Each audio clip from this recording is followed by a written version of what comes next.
இதோ இந்த மேடையில் நான் முதலிலிருந்து குறிப்பிட்டுக் கொண்டிருக்கிறேனே, எனக்கு தெரிந்தவர்கள், நெருங்கியவர்கள், பழகியவர்கள், பலகாலம் நான் உணர்ந்தவர்கள், எதிரே நான் கழகத்தை சார்ந்தவர்கள் என்ற உணர்வு எப்படி நம்மை மொழி ஒன்று சேர்க்கிறதோ அதே போல இந்த நாட்டில் அவரவர் செயல்களோடு வாழட்டும் என்று சொன்னால், அதற்கு மாறாக இல்லை, உங்கள் மொழி பின்னுக்கு தள்ளப்படும், இந்தி மட்டும்தான் இந்த நாட்டை ஆளும், சமஸ்கிருதம் மட்டும்தான் உங்கள் மீது திணிக்கப்படும், நீங்கள் இதை சாப்பிட வேண்டும், இதை சாப்பிடக்கூடாது.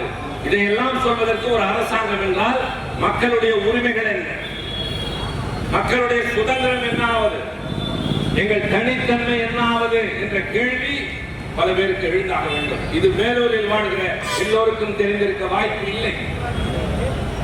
கழகத்தின் சார்பில் நாடாளுமன்றத்திலே நாங்கள் பணியாற்றுகிறோம் என்றால் இதையெல்லாம் யார் செய்கிறார்களோ அவர்களுக்கு நேருக்கு நேர் நின்று பேசக்கூடிய பொறுப்பு எங்களுக்கு இருக்கிறது. ரொம்ப லாகவமாக பேசுவோம்.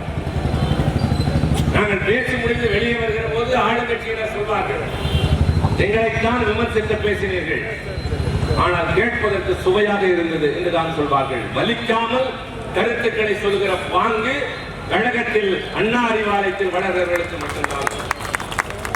ஒரு சின்ன உதாரணம் சொல்கிறேன். மேடையில் இருப்பவர்கள் கேட்டு பரவசப்படுவார்கள். 1969ஆம் ஆண்டு அமெரிக்க நாடு அனுப்பிய விண்கலம் முதலாக ஒரு மனிதனை கொண்டு போய் நிலவில் இறக்கியது ஆம்ஸ்ட்ராங். அதற்கு பின்னால் சீனா, ரஷ்யா என்று பல நாடுகள் விண்கலம் அனுப்பியது.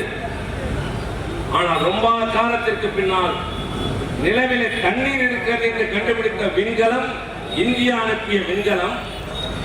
அதை அனுப்பிய அந்த விண்கலத்தின் இயக்குநருடைய பெயர் மயில்சாமி அண்ணாதுரை, தமிழ்நாட்டை சார்ந்தவர். அடுத்து 3வது சந்திராயன் அண்மையிலே போய் சந்திரனிலே இறங்கி தென்பகுதியிலே இறங்கி இருக்கிறது.